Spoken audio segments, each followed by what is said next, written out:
the study that allowed me to look at the work that was probably the most complex and the most unpredictable of any I've ever studied, and that was the Chilean mine rescue of about 8 years ago. And in this story, as you will well remember, 33 men were trapped 700 meters below some of the hardest rock in the world with literally no existing technology able to get through rock that hard fast enough to save their lives. And the president of Chile decided to take it on anyway, to own it, even though it was a private company, and said, we're going to do this thing. We're going to try. Like, we're going to do our very best to get those men home, which many people thought was crazy, both politically and technologically. But of course, as you well know, they pulled it off. So as I think about that story and our analysis of extensive qualitative data about how its execution is learning and how does it work, or more specifically, what does it take? And I'll end with, of course, the most important thing. This is the most obvious, but clearly important and energizing, which is a compelling vision or shared purpose. The capacity, and we'll talk more about this, but the capacity to connect. It's one thing to be willing to work with someone across the boundary, but how do you connect? How do you make sure that you're making sense together? Listening to ideas, this is classic innovation, and indeed this was an innovation story, independent of formal power and position, but it's not all wacky, right? It's not all just crazy experiments, try everything. It's enormously disciplined learning process, persistence through failure. This, in fact, was a story of daily crippling technological failures that were put to immediate use to learn and step back and try again. And then finally, and as I said, most importantly, is enabling leadership. What does that mean? That's the kind of leadership that has some answers, but not many. It's the kind of leadership that creates the conditions whereby others can bring their ideas, their questions, their concerns, their observations forward and team up and get it done.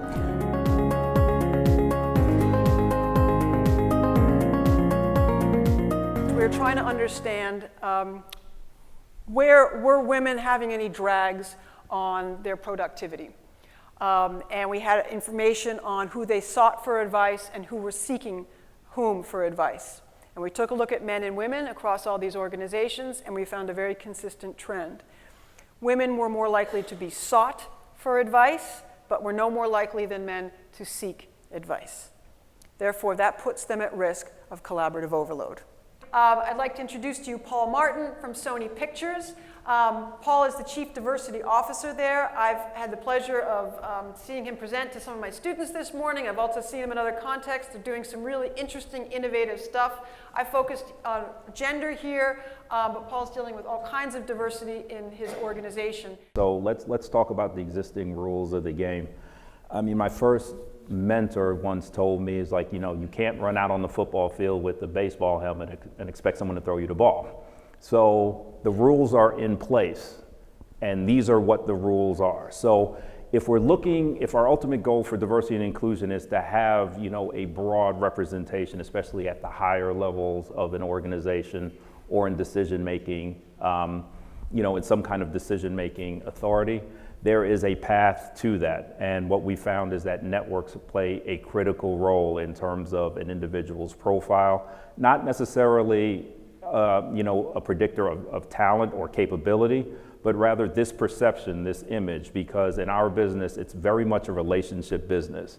So when we talk about, it's not necessarily in our industry, who do you know, but rather who knows you? Who outside of your supervisor or your supervisor's supervisor can vouch for you? So, to Inga's research, the fact of the matter is there is safety in, the clusters or in terms of the networks that you find, the greatest affinity to, but the rules kind of dictate for you to kind of advance in our organization. You have to have a network profile that allows for people across multiple business units to be able to vouch for your capability. So in an instance, I do agree that, the rules of the game can maybe reinforce certain things that we're trying to change, but if we look at this from a timeline perspective, we have to start within the rules of the game in order for us to be in a position to eventually evolve and change them. So turnover contagion is the idea that turnover can actually spread through the network like a disease, like contagion, as the name implies. And as people talk to one another, they begin to influence each other's choice to stay with the organization, whether they're sitting at lunch talking to one another or what have you. And, sorry, Mom, but it was quite literally Christmas Day. I was sitting there thinking about this as one does, and I began to think, I can model this in our O&A data we have collected. And you can see, here's the network on the right-hand side, and as the folks turn red, that means they left the organization. And I think we sometimes lose sight of what this actually means. These are people that actually chose to leave. They made this decision, and they're sized by popularity or incoming connections. And you can see that this big node here on the left-hand side, as soon as they leave, they take several folks with them. And once again, we're seeing about 85% increase in your chances of leaving per connection that you're connected with that leaves. So if you're connected with 5 folks that leave, that's about 400% increase. I think today we would all agree that in the old days knowledge was power, and today knowledge sharing is power. And we're finding that some of the best cultures out there are cultures of learning, where they really embrace that knowledge sharing culture. What looks like a spaghetti plate of network connections actually can be analyzed using some really advanced network analytics that we have been developing over the last decade to provide what we call as structural signatures. These are small little motifs, if you may, that show up in the network and tell you a lot about what's happening at the individual level, at a team level, or at the organizational level. In the piece that Rob mentioned, we identify 6 of these signatures. If you look at the top purple node there, that node and the signature of the kinds of connections around that node tell you that this person is very likely to come up with new ideas because they're connecting with people who are not connected to each other. The person in the second slide in the top, the influence signature, might look like somebody who's not very influential because she's only connecting with 2 people. But actually, if you look at the analytics, you begin to see that this person could be very influential because they connect to people who connect to people who connect to people. In fact, the algorithm that we use to compute the influence signature is exactly the same algorithm that Google uses to sort PageRank algorithm that sorts which is the link that shows up at the top of your search engine. An efficiency signature is at the team level. It says if a team has to be efficient and get things done, then having the connections within the team is what matters, and that's what you see on the top right. However, this team may get things done but not be very innovative about it. If you want to look for innovation in the team, you're not looking just for cohesion in the team, but you're looking for the signature that talks about how well they're connected outside the team. So this is actually some work that Rob and his collaborators, Jonathan Cummings and others, have done that talk about a team as being efficient if they are cohesive, but being innovative if they have external range and ideas, etc.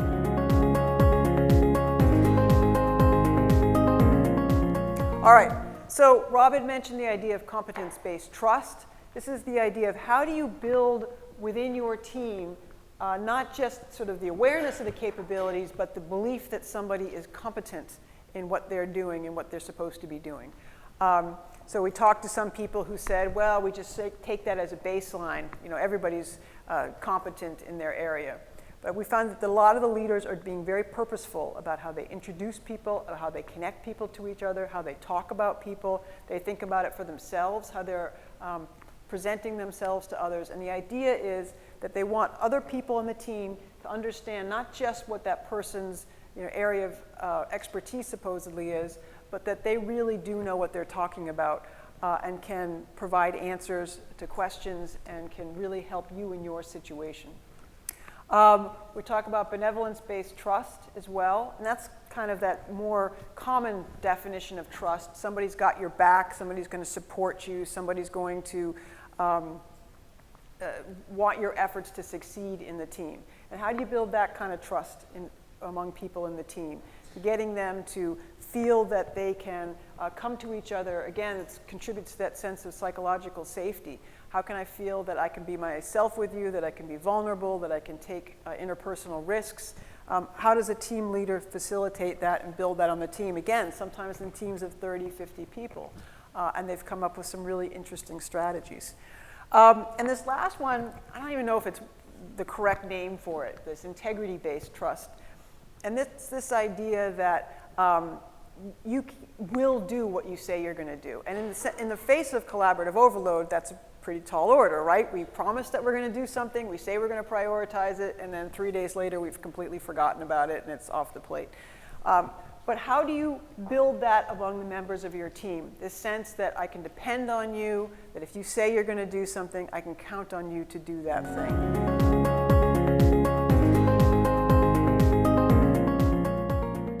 I'm going to talk about some of Kwa Nguyen's work as how positivity resonance is related to building networks. He did a study with a couple of different sororities and had them do the network analyses. And I know you guys are familiar with network analyses, so I want to just point out that we're using a very simple variable of the prestige, which is the number of people that nominate a particular person. So prestige being the number of nominations that a person has versus gregariousness, the number of people that that person nominates. Okay, so we're using the prestige in the network, which is a variable that's contributed by others about a person. Okay, and what we find is that when we're working with a couple of different ways of gathering information about the targets in this study, we want to get a measure of their pro-social orientation or their empathic openness, the other focused. So we look at people who score high on compassionate goals, positive empathy, and empathic concern. Kwa created a latent variable from that. And also the prestige comes from the network ratings from others of, is this person someone you feel close to, spend time with, share bad news with, share good news with, or help? So we look at prestige across a number of different social variables. And we find that positivity resonance, as measured with a self-report measure I showed you earlier, is predicted by people who bring more other focus and openness. That came up in your first conversation. And also predicts having more prestige or influence within a network. That positivity resonance, having these authentic, genuine, positive connections with others is what gets people to nominate you more as somebody with whom they connect in those positive ways.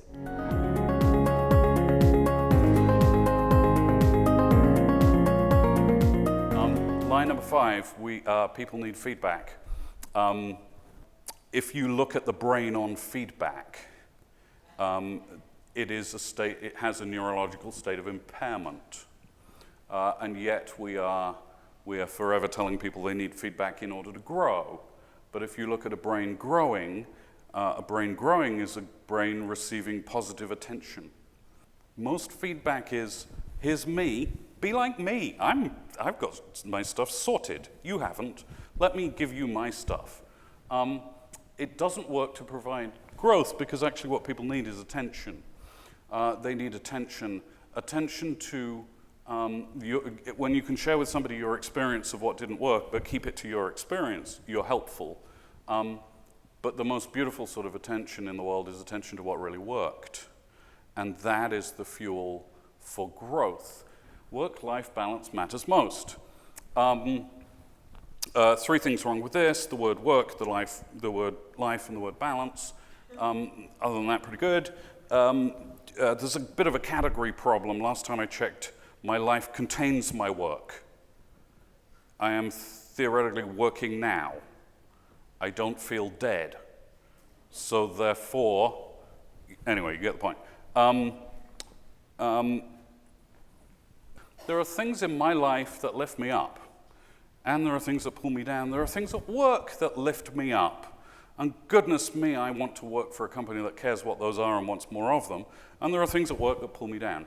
And then the idea that somehow there's an elusive balance point between these two things, that there would be some moment on a Thursday afternoon where you say, oh my God, no one move, I've got work-life balance.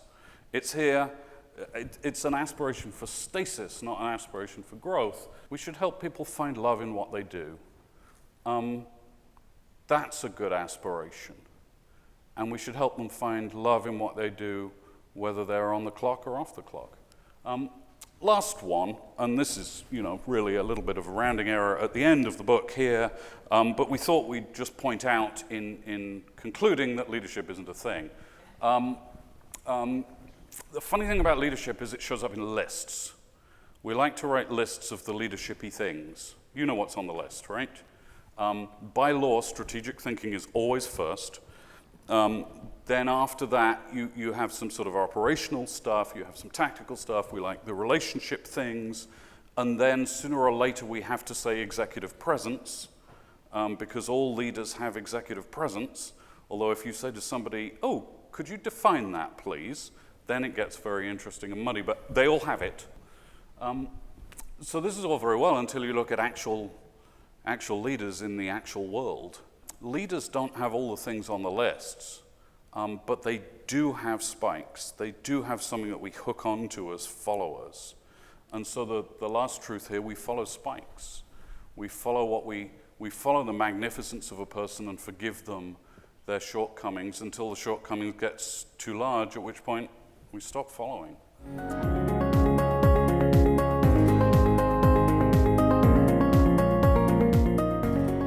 The focal point with this model is around, again, relationally driven pieces of purpose or well-being. And so we focused on how connections around us have an impact on physical health, how they have an impact on our experience of purpose and meaning in our work.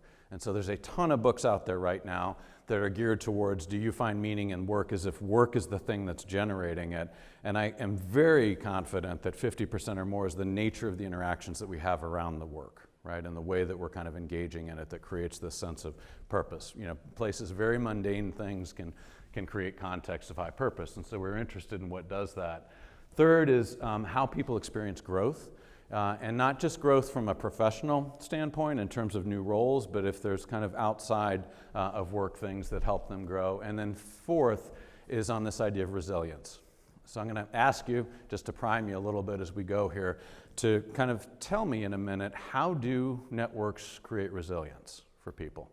Right, we're conditioned to think about it as a resource for the individual. It definitely exists there.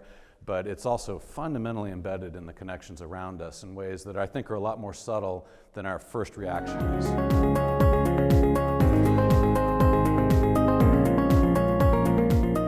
So, in terms of the skills and the mindset of innovators, and I want you to think, when I think of innovators, of sort of two types of people.